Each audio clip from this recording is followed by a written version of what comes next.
Good morning. I thought I'd do a quick video of my experiences on the Ridgeway. I'm actually walking at the moment. It's a weekend, I don't have too much time, but I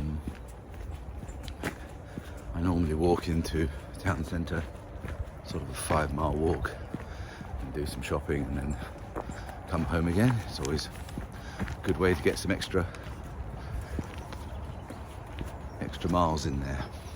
But yeah, I thought I'd do a quick rundown of the Ridgeway walk that I did. I did say in one of the videos that it is actually very different if you wild camp than if you go from B&B to B&B. And to be fair, a lot of the walks I've done, multi-day walks, I've gone B&B to B&B. It is great fun. You get a bed for the night, you get a shower, you get food. This was just slightly different. Wanted to do a bit of wild camping. In terms of the actual route itself, I did say that I'd always recommend you take a map with you and a compass. And I did that. I referred to my map quite a lot. I used Cicerone guides, and they have this little map book, and I referred to that quite a lot. Even though pretty well waymarked, the only issue I had was in one town where I couldn't seem to work out where the path went, but actually it was in Wendover, and actually you're looking at the library in front of you and actually go to the left, and it looks like it's a dead end, but when you actually get there, the path does move around, so really no real issue doing that. It's a bit of a overcast day today, low cloud everywhere, but it's quite a nice walk. So yes, I thought I'd just start with a few things. Navigation is very easy. On certainly I suppose the western end of the walk, it was a weekend, there were more people on it. The eastern end of the walk wasn't a weekend, there were less people on it, but you could tell that there were lots of dog walkers and cyclists who used the route. So you're not going to be alone, there will be people there. Obviously wild camping, the issue is finding somewhere to wild camp. Once I got the first night over with, actually there were quite a lot of spaces you could go. If you want to camp inside woods, there's loads and loads. If you want to camp outside of wood, it's really tucking yourself away at the top of a field somewhere. That's the way to do it. And I had no problem. And people who, dog walkers or whatever, who were walking by at 7 in the evening, 6 in the evening, yeah, they had no problem with it. They're actually more intrigued as to what I was doing rather than saying, oh, we'll contact a farmer and let him know you're there. I know a lot of these videos talk about equipment. It's very personal equipment. I mean, I try, I'm trying to be sort of slightly lightweight because you don't want to carry loads of things. But as to what I use, you can tell from the pictures I used a Nemo tent. It was absolutely fine. Yes, I've got a lot of lightweight equipment, but then some of the things I've got are not lightweight. I have a bottle that I've used for years and years and years. It's broken, but I just like using that bottle. So it's not the most lightweight thing in the world. It's just something I use, and I'm sure everybody has very similar bits of kit that they just use because I've always used it and I like it. But the majority of my equipment that I took was lightweight.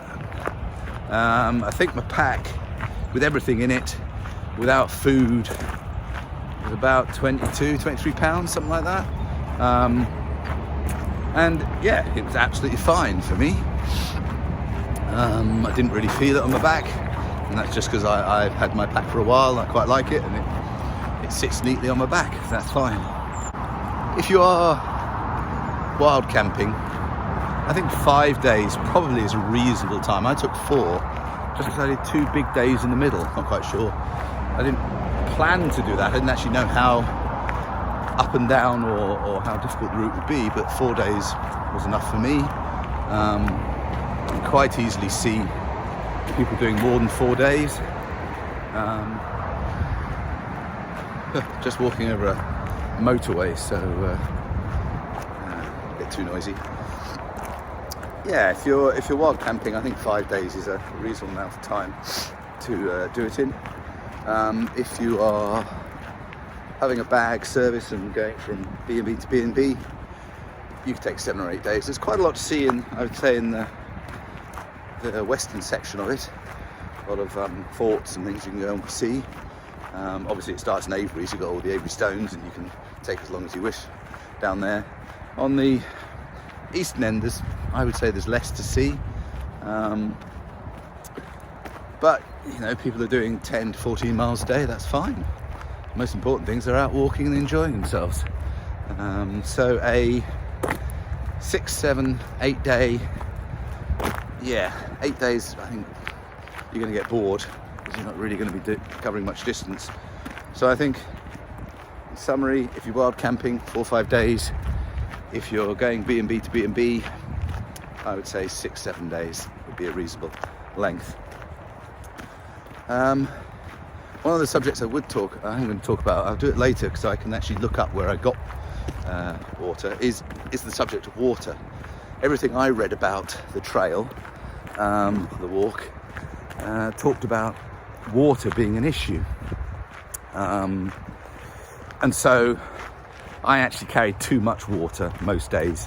When I got to a water source, I did fill up, and I carried 2 to 3 litres almost all the time, which is a bit excessive. Having seen and been on the trail, you don't need to carry more than 2 litres. Depends how much you drink, obviously. But I carried too much water because I was worried that I wouldn't find any water sources. As I say, a bit later I will add in a piece about where I got water and where I found it.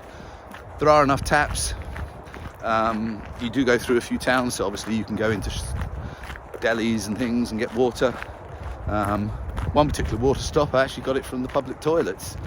I did filter all my water no matter where I got it from, just because I wanted to keep my filter going, keep practicing using a filter, and then just got me into a routine of filtering water and using all the equipment I've got. One of the subjects I did want to cover is sort of what I learned about the Ridgeway Trail. I think the first thing I learned is there's more water there than you realise. It's not devoid of water, you just have to be careful. You just have to research beforehand, which I did, to find out where some of these taps were, and you'll be absolutely fine. The other thing I learned on the trail is I do separate my kit into quite a few sort of Ziploc bags, first aid, food, all that sort of stuff. Probably could rationalise it, but what was clear was I didn't take anything with me that, apart from first aid kit, that I didn't actually use, which was actually quite good, and made me feel quite good about what I packed. But I think maybe rationalising some of the things into fewer bags. I did have in my food bag, before I left, I did prepare 5 sort of day snack bags. I'm not a great eater during the day, so chocolate bar, some sort of trail mix type stuff, nuts and raisins, that sort of thing, and that was quite useful to prepare those up front. So for me, I didn't really take anything I didn't use, but I could rationalise how I actually pack it. One thing I will change as a result is I actually have now got a separate little bag for my fly sheet, so that I can pack it away, and I don't care how wet it is, it won't impact any other bit of my kit.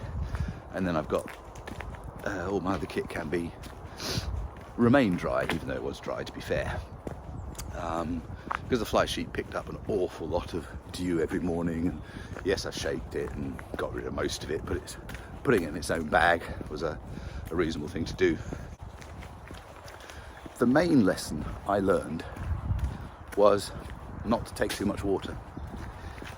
I have a drinking bottle that I put my electrolytes in and that sort of stuff, and that's my main drinking vessel. And I actually had 2 other water vessels. One was a 2-litre pack, and one was just a juice bottle, as it were. And actually that was too much. And I will rationalise what I take. I'm just going to take my normal bottle that I've always used, and my 2-litre water pouch, and that's all I need. And to be fair, that's all I would have needed. There were more water sources than I thought, even some that weren't marked or remarked upon. They were there, and that was good. So sort of in summary, the things that I would do differently: I might rationalise some of my kit into fewer bags. I don't need as much water carrying facilities, and just with a little bit of research, I did take what I needed, and I didn't carry anything apart from water that I didn't need to carry. Overall, the walk is a fairly easy walk. Yes, there are a few little ups and downs, but nothing particularly difficult. So, in summary, it's a good walk. It's a good 4 or 5 day walk. It's not particularly difficult. There's slight stress of trying to find somewhere to sleep each night, but it's a nice walk. Fantastic views. I was lucky; it only rained one night. It didn't rain much during the day, so I was able to see a lot of the views. But it was a good walk. I did say in the last strip that I would give a little bit more information about where I got water. I was out for 4 days. I obviously started with some water, but I actually stopped for water 6 times. The first time was after 10 miles. That's the A346. As you go over the road, the path goes slightly to your right and then up the hill, and it passes 2 houses. First of those houses, there's a tap outside. It's fairly well signposted. I think it's provided by the house owner themselves. And it was, perfectly fine. Filtered that, off I went. After that, it was another sort of 9-10 miles until Iston Hill. And there is a very well signposted water source, water tap. It's to the left-hand side as you're walking. If you're going sort of west to east, it'll be on your left-hand side. And that was fairly easy. Nice one. After that, it was about 40 miles. When I was going through Goring, I stopped at a deli to get something to eat, and noticed that they had food preparation facilities behind with sinks and stuff. So I just asked them would it be possible to fill my bottles, and they said yes it was, and that was the end of that. That another 20 miles before I found or used another water source. There are actually more than I'm saying, but these are the ones I used. It was, I don't know, Forestry Commission buildings or some local authority buildings or something like that. And again, well signposted, perfectly fine tap, but I filtered it. And then another 10, 12 miles from there, there's actually a pub, just reading where it is, Cadston. And they have it's really a tap for getting water for dogs, but it's still drinking water. So helped myself there, and also filtered it. Then the final one for me was actually in Wendover, when I actually used the public toilets, and there was a tap in there, so I filled up my water from there. So in summary, for me,